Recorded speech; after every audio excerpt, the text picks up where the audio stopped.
So it's our summer series, our Thursday forms. I should come up with something way more catchy than that. But today we are going to work through the disclosure information advisory, which, as I've mentioned multiple times, it's one of my favorite disclosures. The solar advisory, the ESD, which is the exempt seller disclosure, and the FHDS, the fire hardening disclosure advisory. So we'll work through those. There's some good ones, but they're kind of random. So the disclosure information advisory, I provide to all of my sellers before they fill out the TDS and the SPQ and those type of disclosures. The reason being is that, number one, the disclosure information advisory, or the DIA form, is designed for sellers, and it's designed to outline to them what should be disclosed on a property. Now, the nice thing is that if you use Glide for your disclosures, number one, I still send this out. It usually actually goes out with the listing agreement. And if you use Glide for your TDS and your SPQ, Glide kind of walks your sellers through this information before they start filling out those forms. So in case they didn't happen to read what they signed initially, they'll get it again there on Glide. It'll give them information to read before they get into the actual questions. So the disclosure information advisory, number one, is the introduction. All sellers in California are required to provide various disclosures in real property transactions. Among those disclosure requirements, sellers have an affirmative duty to disclose to buyers all material conditions, defects, and or issues known to them that might impact the value or desirability of a property. Failing to provide those disclosures may lead to a claim or lawsuit against you, which can be very costly and time-consuming. As a seller, you may be required to fill out one or more of the following real estate transfer disclosure statements: the seller property questionnaire, the exempt seller disclosure, collectively or individually disclosure forms. Please read this document carefully, and if you have any questions, ask your broker or appropriate legal or tax advisor for help. Okay, good job, introduction. Thank you. Section 2 is preparing to complete your disclosure obligations. A is read and carefully review all questions on the disclosure forms to make sure that you understand the full extent of the information that is being requested in each question. While the seller does not have a duty to investigate or discover unknown issues, you may have been given disclosures either from a previous owner at time of purchase or from a previous buyer who canceled. Information about the property may have been revealed if you have posted or recorded information and material facts about the property online, social media, blogs, personal websites, Facebook, advertisements, etc., or received documents or correspondence from a homeowners association. Use any known and available documentation to refresh your memory of past and current issues, condition, and or problems, and provide a copy of that paperwork with your fully completed disclosure forms. A seller does not have to find lost documents or speculate about what was in those documents that they cannot remember, but if the documents are known and available to you, they should be used to assist you in completing disclosure forms. Right? Good points here that you should, hey, if you were provided disclosures or reports when you purchased the property, you may want to dig those up and send them on to the future buyer so they can see that. You'll see that a lot with flip properties. Oftentimes, investors will have inspections done before they get the work done on the property, so they know the full extent of what they're working with. And oftentimes when you go to resell that property after it's been updated, they will include copies of those original disclosures or the original reports. So that's good to know, and something that you can always practice in your business. D is allow plenty of time to fully complete those disclosure forms. E, your knowledge may be based upon what you have been told orally, example, in a conversation with a neighbor, or received in writing, such as a repair estimate, report, invoice, and appraisal, or sources as informal as neighborhood or HOA newsletters. Keep in mind that if a neighbor told you something, they are likely to tell the new owner the same information after the transaction. If you are unsure about whether something is important enough to be disclosed, you should probably disclose it. If you don't want to disclose a piece of information about the property, think about your reasoning for why you do not want to disclose this information. If the answer is because you think the buyer will not want to buy the property or will want the purchase at a lower price, that is exactly the reason why the fact ought to be disclosed. It materially affects the value or desirability of the property, right? Pretty cool disclosure so far. Is everybody enjoying this? Does anybody have any questions?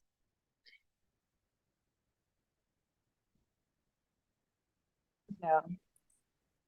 Fabulous. Okay, I like this one, right? Because it outlines it in pretty easy to understand terms. Like, hey, think about why you don't want to disclose something, and that's exactly the reason you probably should. Instructions for completing all disclosure forms. Do not leave any questions blank or unanswered unless the section is not applicable. If you use Glide, it won't actually let them leave a section blank, which is fabulous. Answer all questions and provide all documents, information, and explanations to every yes response in the blank lines or on an addendum to the disclosure form. Keep in mind too that if you're using Glide and they put in more information than will be held in the blanks, it will go to a text overflow addendum automatically. If they're filling it out in person, they can include an attachment or an extra piece of paper to fully disclose that information. So it's just outlining that here. Many questions on the disclosure forms ask if you are aware of a particular condition, factor, item. If you do not know the answer to any question, then you are not aware and should answer that question no. The disclosure forms are designed to get sellers to provide buyers with as much information as possible, and thus many of the questions on these forms may list multiple issues, conditions, or problems, or may have subparts. It is important to address each aspect of each question and provide precise details so that the buyers will understand the who, what, where, when, and how. The disclosure forms are written using broad language. You should not limit the information, documents, and/or explanations that you provide the buyers. Be specific and provide facts for each response. You should not let subjective beliefs limit, qualify, or downplay your disclosures. Avoid words such as never, minor, insignificant, small, or infrequent, as these terms may reflect your opinion, but that opinion may not be shared by the buyers, professionals, or others. Do not speculate as to what you guess the issue is or assume something is true without actual knowledge. State your disclosures only to the extent of what you actually know, right? Great things. And these are good things to keep in mind as we're doing like our agent visual inspection disclosures, right? I talk about this all the time. Like if there's a crack, we don't say it's a small crack or an insignificant crack. We could describe the width of the crack, like credit card size crack, right? Like you could tangibly describe it, but we shouldn't use never, minor, insignificant, small, right? Those type of things, even on our Avid.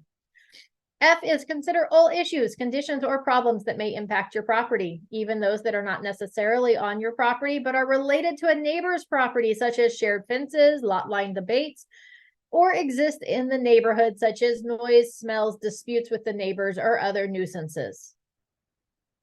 G, even if you have learned to live with an issue, condition, or problem, disclose it. Even if you believe that an issue, condition, or problem has been repaired, resolved, or stopped, disclose the issue and what has been done, but do not speculate, predict, or guarantee the quality or effectiveness of the repair or resolution. If there is conflicting information, data, and/or documents regarding the issue, condition, or problem, disclose and identify everything.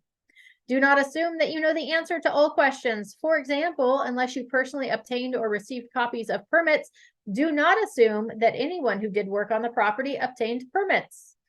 If you are relying on written or oral information you receive from someone else, even if you disagree with that information or are unsure as to its truth, disclose and identify the source of that information. Any questions about section 3? How we should instruct our sellers to complete those forms. All right, I do have the chat box open too, so you can always throw something in there as well. Section 4 is completing specific types of disclosure documents. I'm just rearranging a couple windows real quick so I can see everybody. All right, section 1. Sorry, I do have a quick question.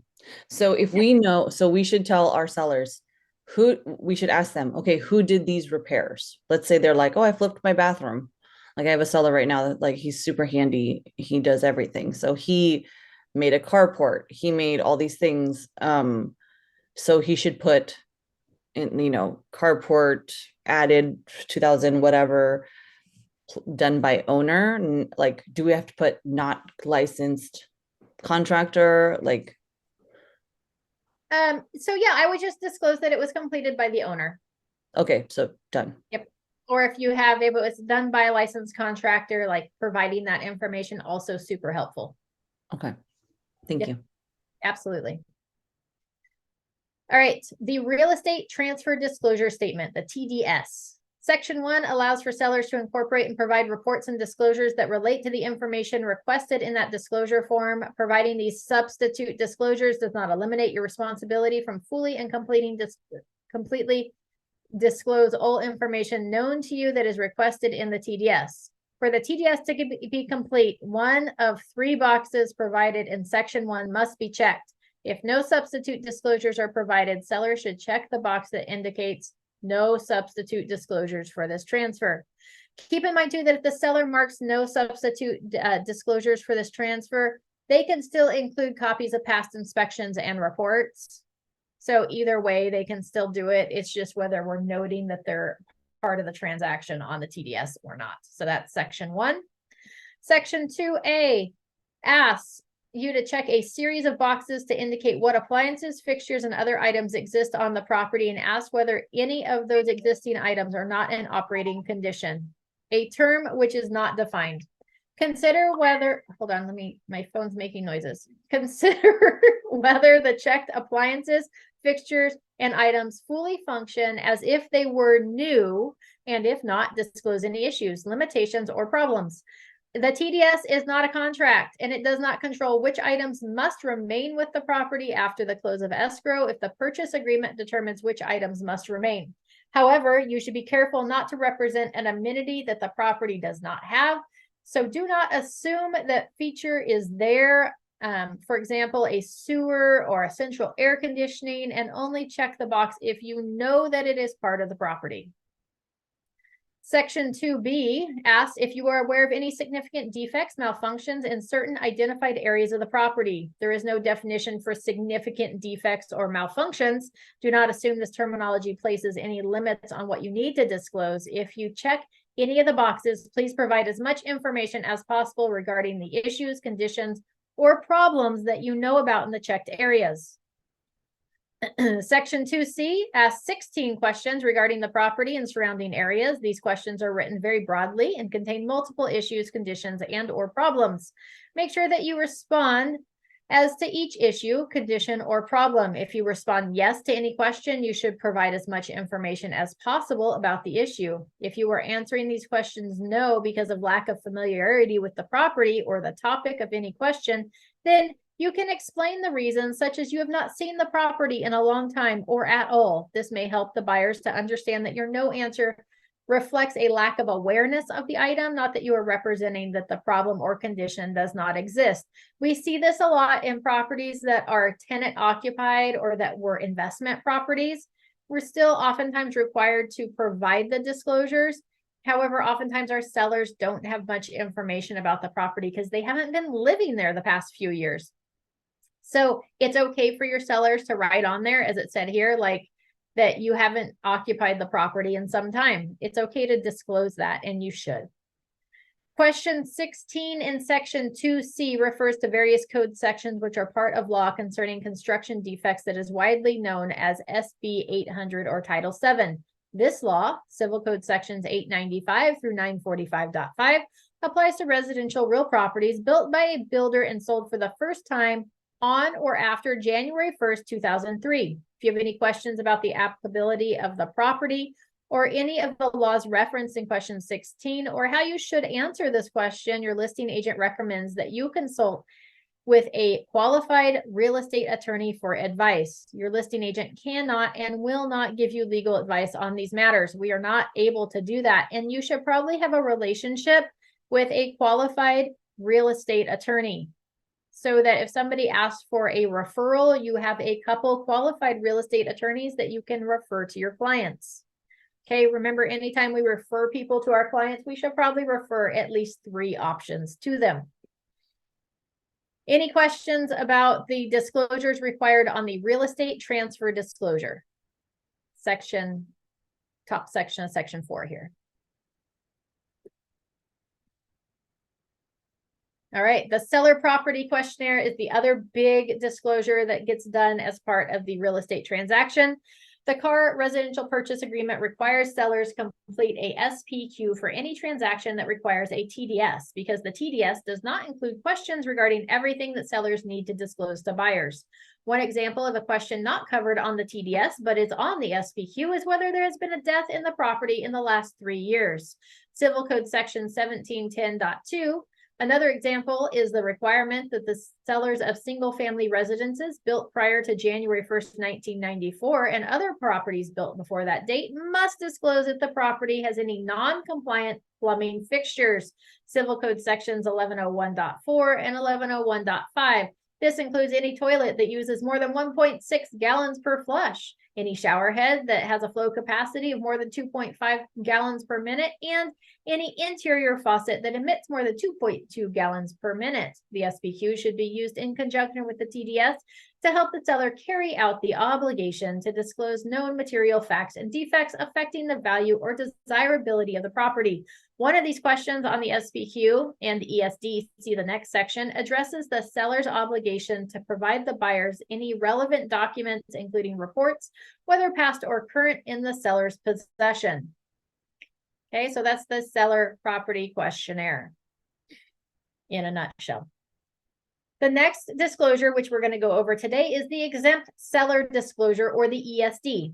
Some sellers of real property may be legally exempt from completing the TDS. For example, probate and bankruptcy court sales and sales by governmental entities are exempt from their obligation to provide a TDS. Some property that is owned in a trust, which has a trustee acting in the capacity of a seller, may also be exempt, but not all trustees are exempt.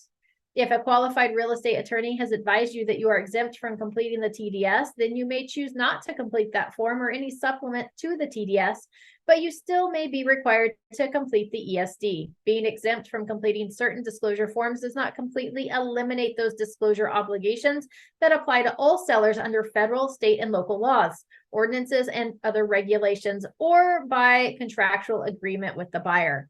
The seller is still obligated to disclose all known material facts which may affect the value of the property. Further, the car residential purchase agreement requires those sellers who are exempt from the TDS to fill out the ESD, or the exempt seller disclosure. Pay particular attention to the catch-all question, which asks you to disclose your awareness of any other material facts or defects affecting the property. Any questions about the TDS section, the SPQ section, or the ESD section? Is everybody enjoying this disclosure so far? I really like this one. It's my favorite. Yes. Yes. Fabulous. Thank you. You're like, Amy, how do you have a favorite disclosure? Thank you for your thumbs up, Claudia. I like that it lays it out so nice and neat to our sellers of the importance of disclosure. Final recommendations is section 5. It is important that you fully complete any legally or contractually required disclosure forms. To that end, the real estate broker, and if different, the real estate licensee who listed the property for sale, listing broker, strongly recommend that you consider the following points when completing your disclosure forms. If you are aware of any planned or possible changes to your neighbor's property, such as an addition, changes to the neighborhood, such as new construction or road changes that may affect traffic, views, noise levels, or other conditions or problems, disclose those plans or proposed changes, even if you are not certain whether the changes will ever occur. Disclose any lawsuits, whether filed in the past, presently filed, or that will be filed regarding the property or the neighborhood, such as an HOA dispute. Even if you believe that the case has been resolved, provide as much detail as possible about any lawsuit, including the name of the case and the county where the case was filed. If any disclosures that you have made become inadequate, incomplete, inaccurate, or changes over time, including right up to the close of escrow, you should update and correct your disclosure forms in a timely fashion. If you have questions about the applicability of any law to the property, your listing broker recommends that you consult with a qualified California real estate attorney for advice. Your listing broker cannot and will not tell you if a law is applicable to the property. If you need help regarding what to disclose, how to disclose it, or what changes need to be made to your disclosure forms, the best advice is to consult with a qualified California real estate attorney for advice. Your listing broker cannot and will not tell you what to disclose, how to disclose it, or what changes need to be made to your answers. While limited exceptions exist, such questions that may impact fair housing and discrimination laws, generally speaking, when in doubt, the best answer to the question, do I need to disclose, is almost always yes, disclose it. The seller has read and understands this advisory. By signing below, the seller acknowledges a copy of this advisory. There you go. That brings us to the end of the DIA, the Disclosure Information Advisory. Any questions before we move on? And again, I don't know if our office requires this form as part of a listing. It probably should. And if you're not using it for all of your listings, you absolutely should be using it with your listings. Again, I send this out with my listing agreement to be signed. It gets signed up front.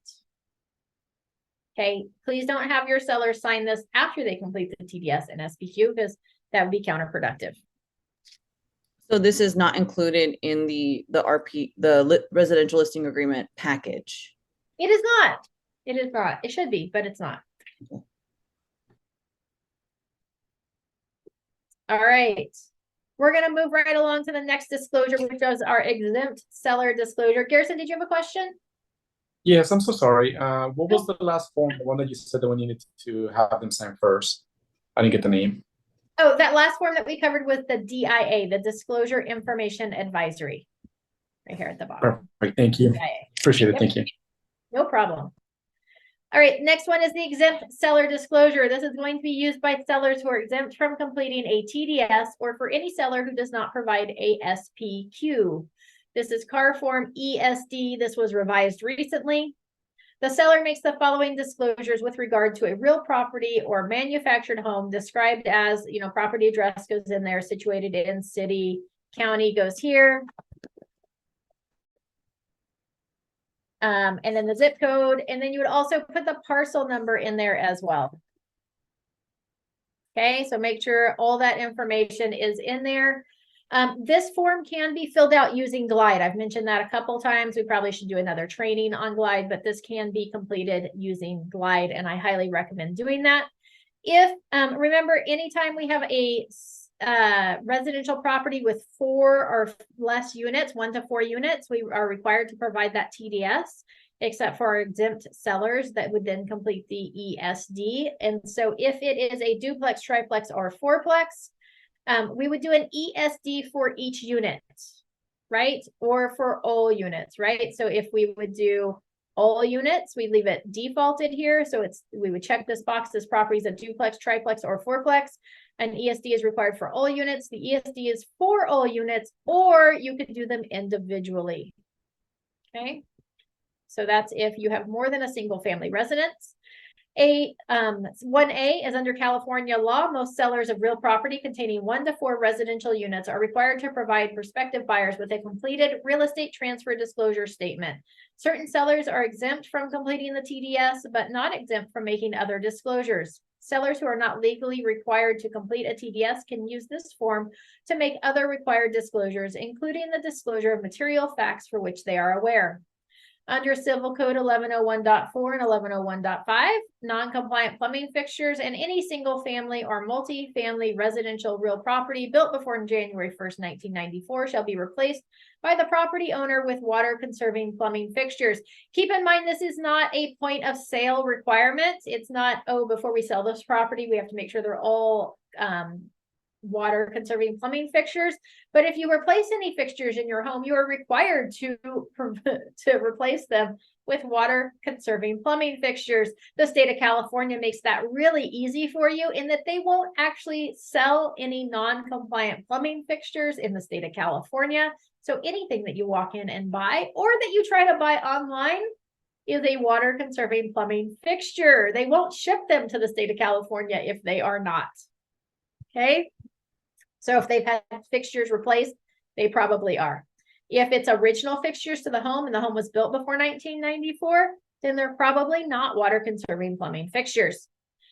2, the following are representations made by the seller and are not the representation of the agents. If any, this disclosure statement is not a warranty of any kind by the seller or any agent and is not a substitute for any inspections or warranties the principals may wish to obtain. A real estate broker is qualified to advise on real estate transactions. If a seller or buyer desire a legal advice, consult an attorney. And then it's going to go through this list of questions. Are you, the seller, aware of any of the following? Explain any yes answers below. So we're going to go through each of these questions. Your sellers are going to mark yes or no to each and every one of these questions. And for this form to be complete, there does have to be an answer on each question. Within the last 3 years, the death of an occupant of the property upon the property. Notice it doesn't say death of a seller, it's just anybody who occupied the property in the property is what it's asking.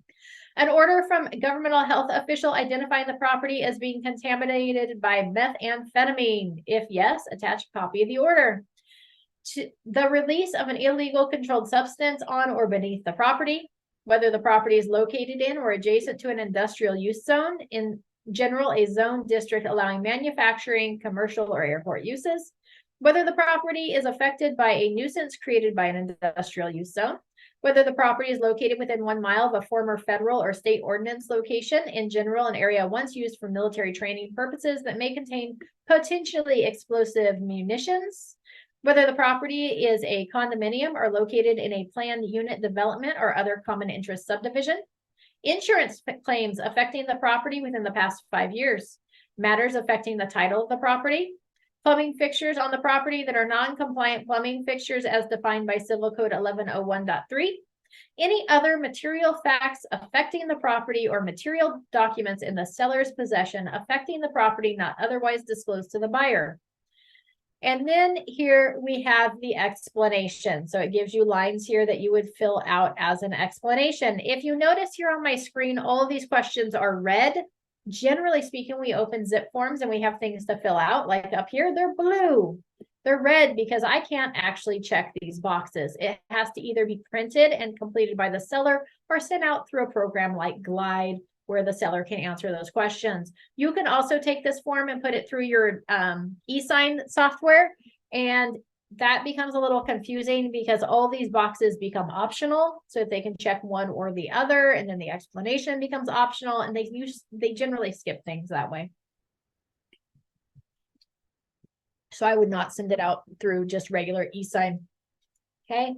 Any question that gets marked yes here gets an explanation down here. And if you check this box here, they could do an attachment. So oftentimes this is not enough space if we've marked yes to more than one box up here, and we need more space. And so they can include an attached list. Again, if they fill it out through Glide, they use too much space, it'll automatically go to a text overflow addendum.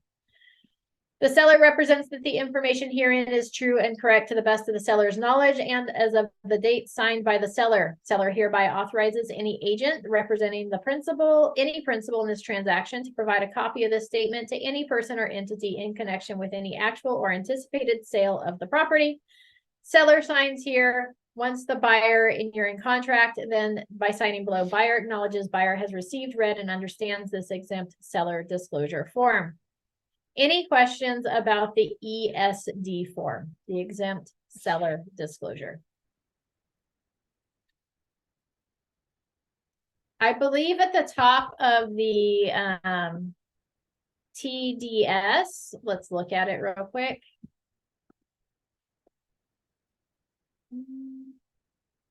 I believe it outlines who has to provide the TDS form. So let's just double check. Transfer disclosure statement.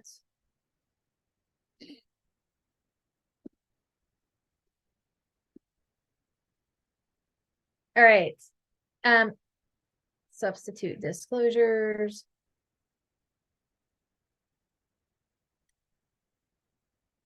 It does not. So I will find where it outlines, and I will post it later, maybe in the residential purchase agreement where it outlines who has to provide a TDS versus an ESD, but I'll make sure to find that information and get it posted with the class. It may be, like I said, it may be in the RPA. Any questions about the exempt seller disclosure before we move on to our next disclosure? Hey, Amy, so if we're representing a buyer, is it our responsibility to go through these disclosures, or the buyer should be the one? The buyer should be the one going through the disclosures. Ultimately, it's the buyer's responsibility to do their due diligence and their investigation. As an agent, you should also be looking through these disclosures and making sure that you point out anything that the buyer should be aware of, right? And outlining the importance of going through these disclosures in its completeness. So if you look on here and you're like, oh, they check the box for insurance claims affecting the property in the last 5 years, then when I send these over to my buyers, I may be like, hey, I just sent over the seller disclosures to you. I did want to point out that the seller marked yes on that they, had filed an insurance claim on the property in the last 5 years. It looked like they had some major water damage that was completed. So make sure that you review those disclosures and let me know if you have any further questions, right? So we may point out those things that they mark yes to. You don't have an obligation to, but it's always a good idea to go over them yourself to make sure if you see any red flags on that property, and just to make sure that your buyers really do review those forms. Got it. Thank you. Yep. All right, that's our exempt seller disclosure, or the ESD form. We're going to move on to our fire hardening and defensible space disclosure and addendum. This is a disclosure and addendum to the purchase agreement, is the default, or other if there's something else you're doing it in conjunction with.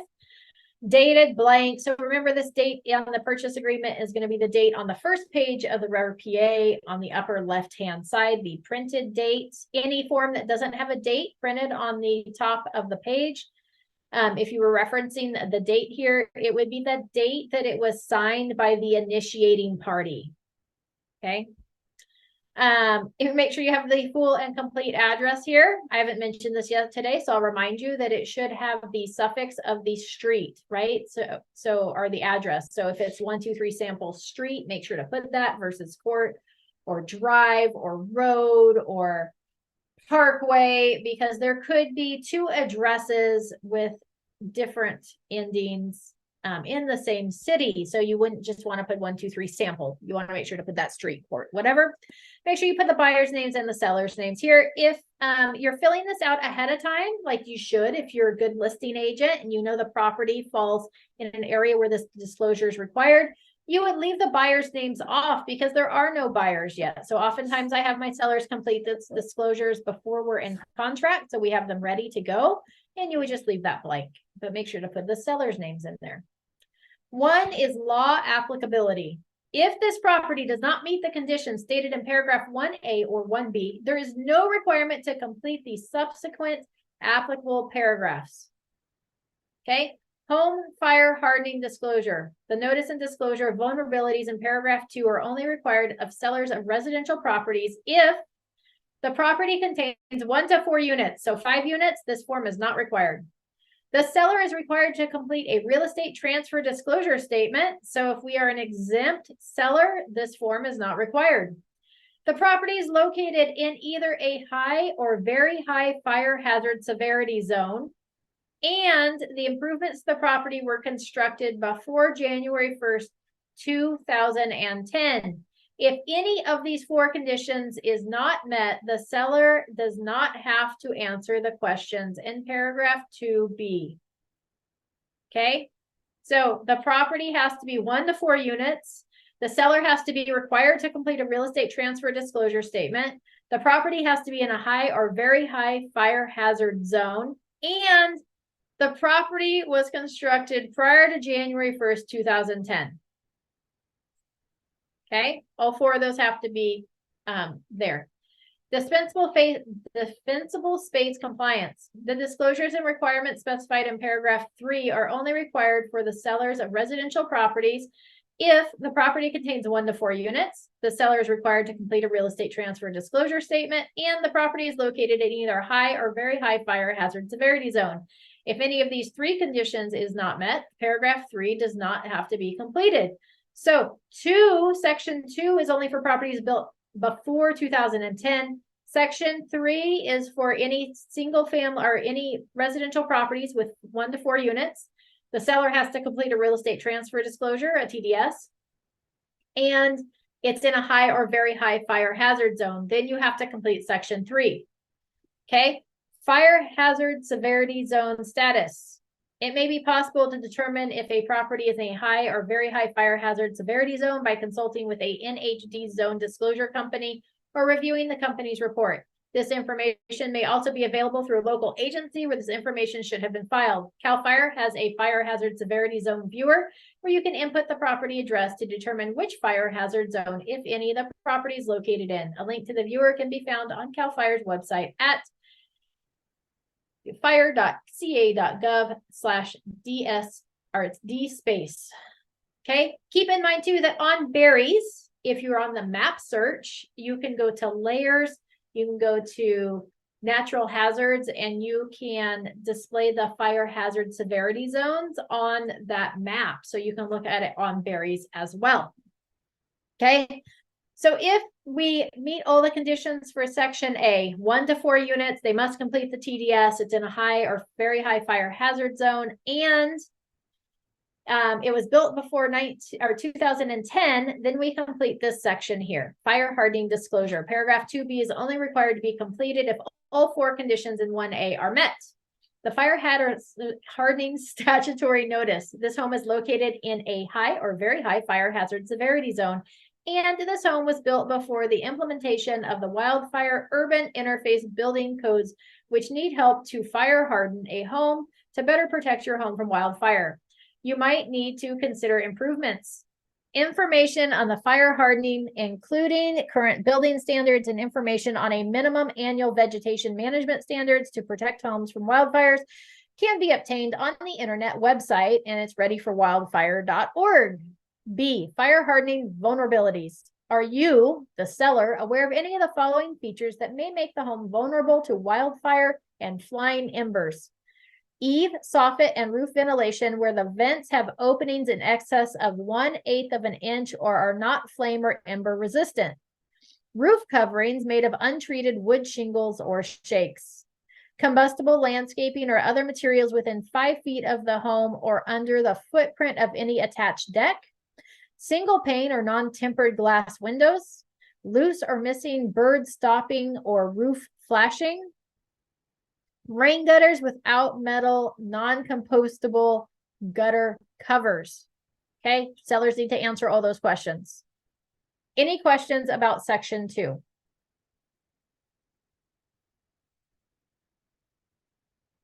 Okay, section 3 is our defensible space disclosure and addendum. Paragraph 3 is only required to be completed if all 3 of the conditions in paragraph 1B are met. Defensible space decision tree, bar form DSDT, may be consulted for additional information on how to complete this paragraph. We'll cover that as well. So keep in mind that we may have to complete paragraph 3 and not required to complete paragraph 2. Okay, so one doesn't require the other. Anytime you're required to fill out number 2, you will also be required to do number 3. Okay. If this was my seller and the home was built after 2010, I would probably just make a note here, home built 2012 does not apply, just so that we know we didn't skip that section and we bring it to their attention that it does not apply. Okay. Let's see here. Local compliance requirements. The property is or is not subject to local vegetation management ordinance requiring defensible space around an improvement on the property. Paragraphs 3B and 3C must be completed regardless of the answer to paragraph 3A if the conditions in paragraph 1B are met. Okay, there we go. Keep in mind, it's just saying up here 1B, these ones. All right, 3B is seller representation of property compliance with the applicable state defensible space requirement or local vegetation management ordinance, hereafter state or local defensible space law. At the time of seller signature, seller is unaware of whether the property is in compliance with the applicable state or local defensible space law. Seller does not have a report prepared by the authorized defensible space inspector. That's number 1. Or number 2. So remember, this is that or section where we're only going to choose 1 or 2 or 3, not all of them or not 2 of them. So or 2, property is in compliance with state and local defensible space law, whichever is applicable. If only state law applies, seller must have obtained compliance in the last 6 months. Seller shall deliver to buyer documentation of compliance within 3 days after seller's execution of this FHDS or the time specified in paragraph 3(1) of the agreement, whichever occurs last. If this paragraph is checked, also check paragraph 3C5 below. Okay, so if we check this box, oh, we can't check it because it's red, the seller has to, then we would also come down here and check C5 down here, okay? Or 3, so we've got 1, seller doesn't know, we don't have anything. 2 is property is in compliance, we're going to provide proof. And 3 is the property is not in compliance with state or local defensible space law, whichever is applicable. Seller has or agrees to obtain a report prepared by an authorized defensible space inspector. Seller shall deliver such report to buyer within 3 days after seller's execution of the FHDS or the time specified in paragraph 3(1). That's the residential purchase agreement of the agreement, whichever occurs last. Okay, so that's section B. So we're either going to check, we got to check one of the boxes here on section A. We have to check one of the boxes here, or default, we're unaware. So we have to make a selection here, a choice. And then we're also going to make a choice on section C, buyer and seller agreement regarding which party shall obtain compliance with applicable state or local defensible space requirements. The default, or 1, is buyer responsibility. No local ordinance. Buyer shall obtain documentation of compliance with the state defensible space law within 1 year of close of escrow. And there's a little asterisk next to that, which comes down here and it says the requirement to provide documentation of compliance with state defensible space requirement only applies if there is a state or local agency or other governmental entity or qualified nonprofit entity in the jurisdiction where the property is located that is authorized to inspect the property and provide documentation of compliance. Authorized defensible space inspector. So if that doesn't exist, then there's no proof that has to be required on C1. Okay, it just falls, we're just handing it off to the buyer and saying, deal with it. And then keep in mind that section C is all ors, so we can only choose one option. We either leave it the default or we select one of the other boxes. Buyer responsibility, local vegetation management ordinance is in effect, which requires compliance as a result of the sale of the property. The local ordinance allows either seller or buyer to obtain documentation of compliance. Buyer shall comply with the requirements of the ordinance after the close of escrow. Now, keep in mind, if you don't know, your seller doesn't know, we have no idea what's going on. If there is a local ordinance, it's probably a good idea for your seller to contact the city or the county where the property resides and ask. Okay. Section 3 is buyer responsibility, local vegetation management ordinance in effect, which does not require compliance. So the first one, hey, that they require compliance as part of the sale. Option 3 is it does not require compliance as a result of the sale of the property. Buyer shall obtain documentation of compliance with the state defensible space law within 1 year of the close of escrow, or if applicable, comply with local requirements after the close of escrow. Okay. Section 4 is the seller responsibility, that there's a local vegetation management ordinance in effect, which requires compliance as a result of the sale of the property. The local ordinance requires seller to obtain documentation of compliance prior to the close of escrow. Seller shall obtain document of compliance prior to the time for buyer's final verification of property condition. 5 is seller responsibility. So remember, if we checked up here that the property is in compliance with state and we have a report, then we would also check box C5, seller responsibility. State and local compliance already complete. If only state and local state law applies, seller has obtained documentation of compliance with the state defensible space requirement within the last 6 months. For either state or local law, seller shall deliver documentation of compliance to buyer.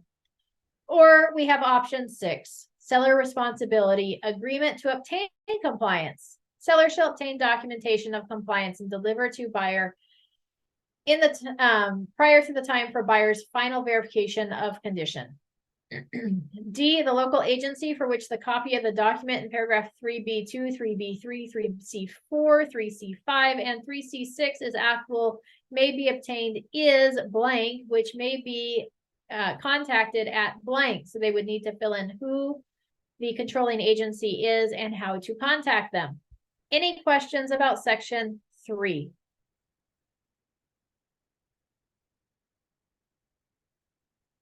I know what you're thinking. You're like, man, it's a good thing my seller has to fill this out because I wouldn't want to fill it out.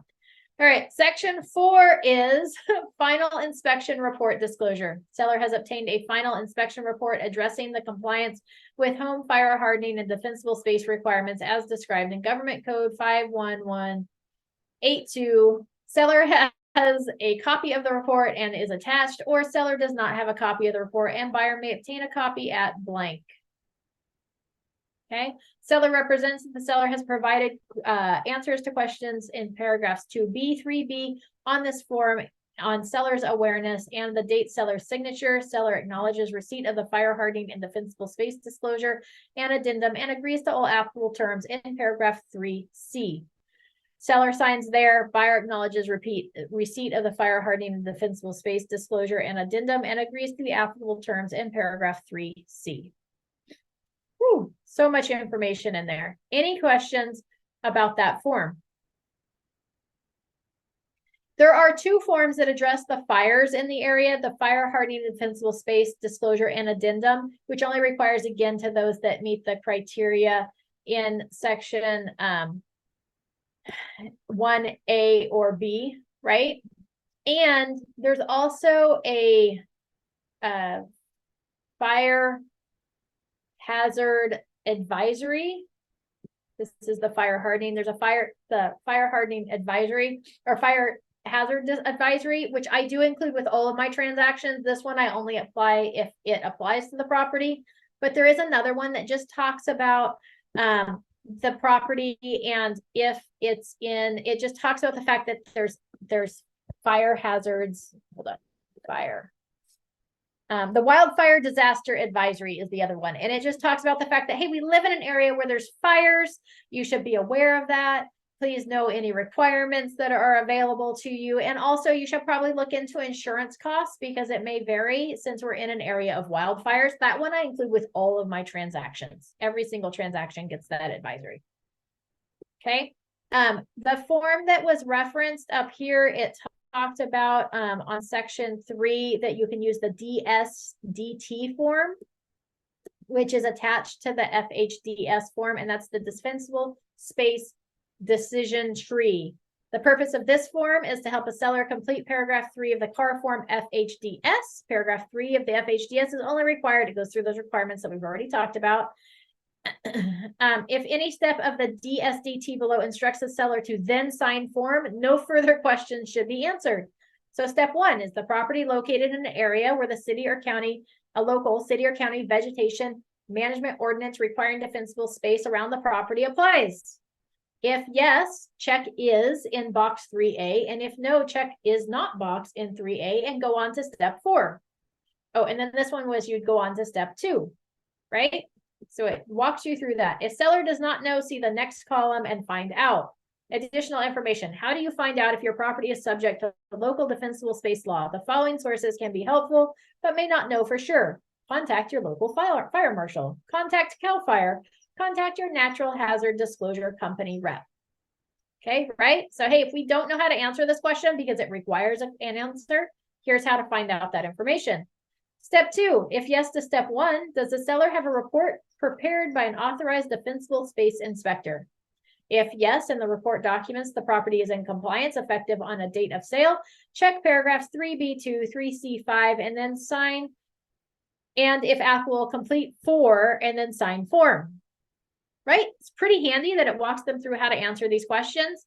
If yes, and the report documents the property is not in compliance with the compliance status, will no longer be effective as of the date of sale, check paragraphs 3B3 and go on to step 3. If no, paragraph 3B1 applies, then go on to step 3. Right? Step 3, skip if no to step 1. Does the local law require compliance with the law as a result of the sale of the property? If no, the seller does not know if the property is in compliance with local law, and the seller will not pay to bring the property into compliance with local law, 3B1 applies and check 3C3, and then if applicable, complete 4, then sign form. If no, and seller knows the property is not in compliance with local law and seller will not pay to bring property into compliance with local law, check 3B3 and then 3C3, and if applicable, complete 4, then sign the form. If no, and the seller does not know if property is in compliance with the local law and seller agrees to bring the property into compliance with local law, 3B1 applies and checkbox 3C6, and then if applicable, complete 4, then sign the form. If no, and the seller knows the property is not in compliance with the local law and seller agrees to bring the property into compliance with local law, check 3B3 and 3C6, and if applicable, complete 4, then sign form. If yes, go to step 3.1, right? So these were all if no's. So if yes, we're going to skip to the next one. If 3C3 is checked before buyer agrees and signs the FHDS, buyer is advised to find out how much it will cost to bring the property into compliance with defensible space laws. See notes on the chart and find out how. If 3C6 is checked, the seller is advised to find out how much it will cost to bring the property into compliance with defensible space laws. See notes below on the chart to find out how. Okay. Here's step 3.1. So if it was yes, the local law applies and requires compliance as a result of the sale of the property. Does the law require seller to obtain documentation of compliance? If that is yes, then check 3B3 and 3C4 and complete 3D and 4 if applicable, then sign form. If no, then seller will not bring the property into compliance before the close of escrow. Check 3B3 and 3C2 and if applicable, complete 4, then sign form. If 3C4 is checked, seller is advised to find out how much it will cost to bring the property into compliance with defensible space laws. If 3C2 is checked before buyer agrees and seller and signs the FHDS, the buyer is advised to find out how much it will cost to bring the property into compliance with defensible space laws. If no law applies, step 4, right? So if up here we said no, there is no law that applies, we got to skip all these other steps and went straight to step 4. It's like playing Monopoly. Okay, we go straight to jail, pass go, right? Do not collect any money. Same idea here. We just get to skip all these steps. Okay, we go on to step 4. No local law applies. Does a seller have a report prepared by an authorized defensible space inspector within 6 months prior to the contract for sale? If no, seller will not pay to bring the property in compliance with state law. 3B1, 3C1 apply.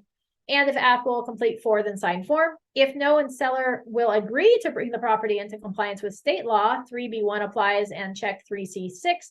And then if applicable, complete 4 and sign form.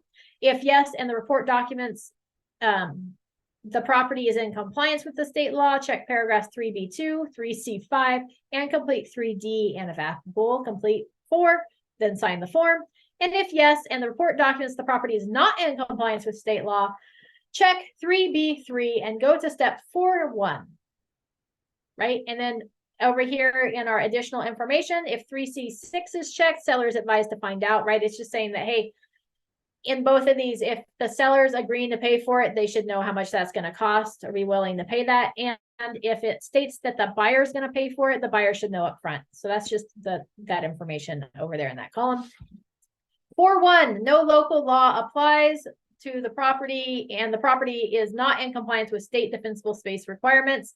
Will seller be willing to bring the property into compliance? If no, then 3C1 applies, and if applicable, complete 4, then sign form. If yes, then check 3C6. If applicable, complete 4, then sign the form. Again, still there, it's just telling you that the buyer should know and seller should know the cost before agreeing to purchase the property. How to find out if the seller has obtained documentation of, how to find out if the seller has obtained documentation of compliance. Buyer can ask seller for a copy of report and certification of compliance from authorized defensible space inspector, such as CAL FIRE. Seller who obtained report but did not keep a copy can contact authorized inspector who prepared the report and certification of compliance, such as CAL FIRE. How do I find out if a property is in compliance with the state or local law and how much it will cost to bring the property into compliance? Buyer or seller can review the report prepared for the seller. Buyer or seller can hire a non-governmental authorized defensible space inspector to prepare a report. Buyer can, with the seller's consent, hire a government authorized defensible space inspector. Seller can hire a government authorized defensible space inspector. Any questions about that form, the FHDS or the DSDT? Remember, that one's only required if it meets the criteria in paragraphs 1, A or B. All right, we're going to move on to the last one, our solar advisory and questionnaire. Actually, we're not. We're going to do this one next week. I'm not sure what else we have for forms next week. So let's take a peek real quick. And I'll tell you next Thursday. Oh, we have the AS and the QS. So that will follow up again with this solar advisory. We'll start with the solar advisory and then move into the AS and the QS, which is the qualified substitute forms. And we'll talk about this solar advisory. This solar advisory should go to with any properties that have solar on them. So as a listing agent, this should be included. And as a buyer's agent, you should be asking it of the listing from the seller for any properties that have solar. We'll cover that next week. Any questions before we wrap up for today?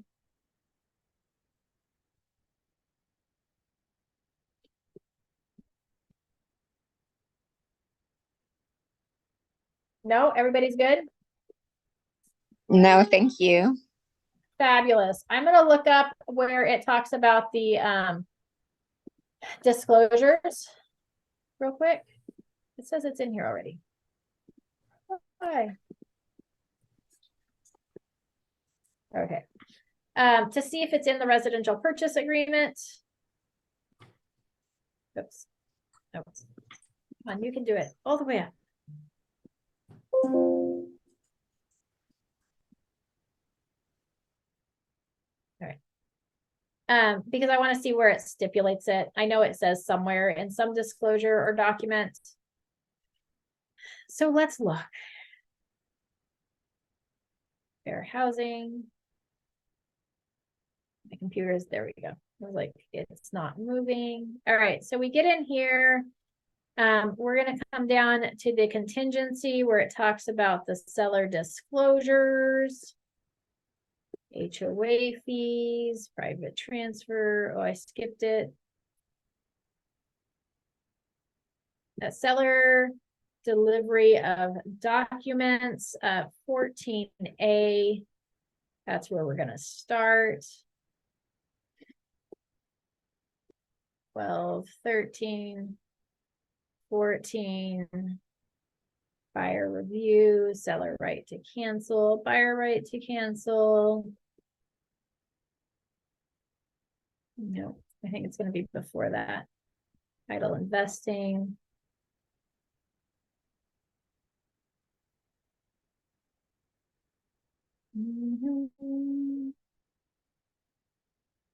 Nation rights.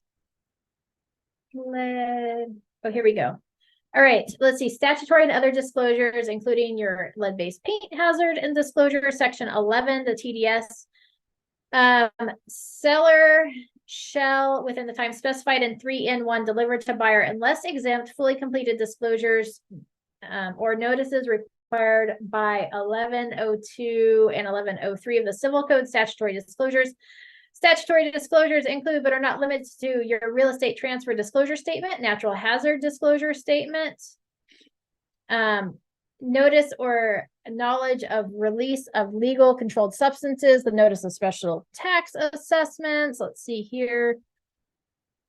If the property is in a high or very high fire hazard zone, the real estate transfer disclosure required by paragraph is considered fully completed. I think we're getting there. Seller has completed. Let's see. Visual inspection, the copy of the TDS signed afterwards.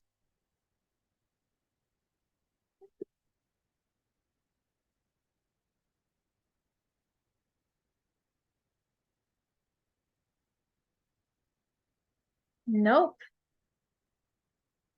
Right, it might require more digging. Allocation of costs, point of sale.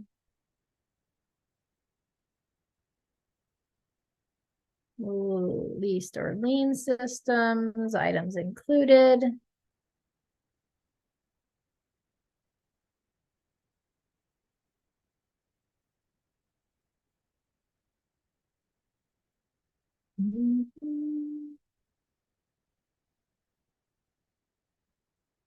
I don't think it's gonna be up here. Well, that's sad. This is gonna take me more digging to get to the bottom of who's required to do that. So I will get back to you on that so that you can have access to who should provide that TDS and who is exempt.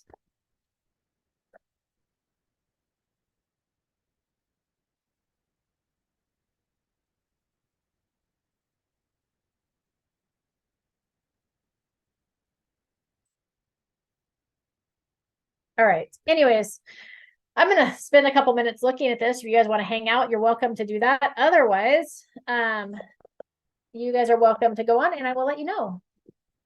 Listing. All right, Amy, thank you so much. Appreciate you. No problem. Thank you for joining us today. Bye.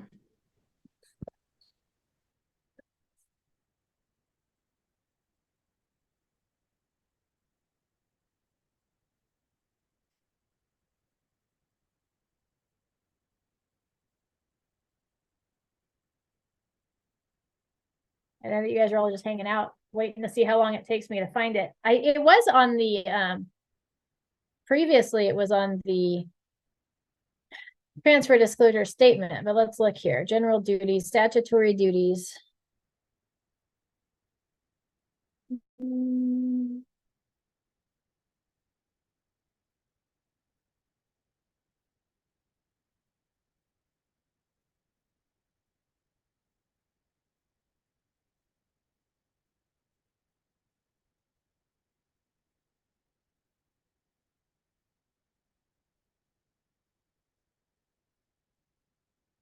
Huh.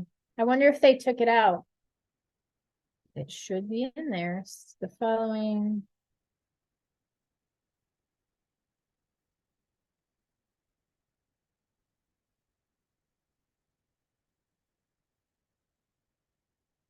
Oh, you know, I wonder if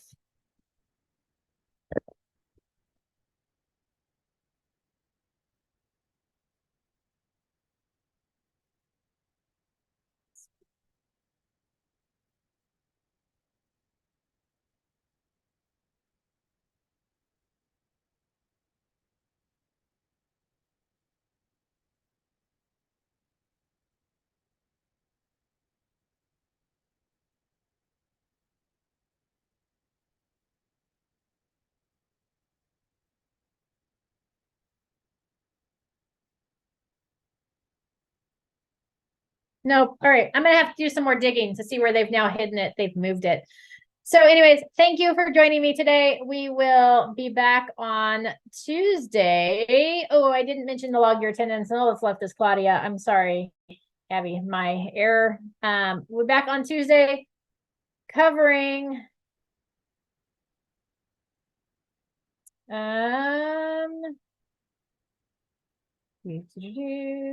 oh, we don't know what the training on Tuesday is going to be yet. Stay tuned for the topic because I'm changing that one up. There's no class on Wednesday, and then Thursday we will cover solar, the AS, and the QS. So we'll see you next week. Have a fabulous day.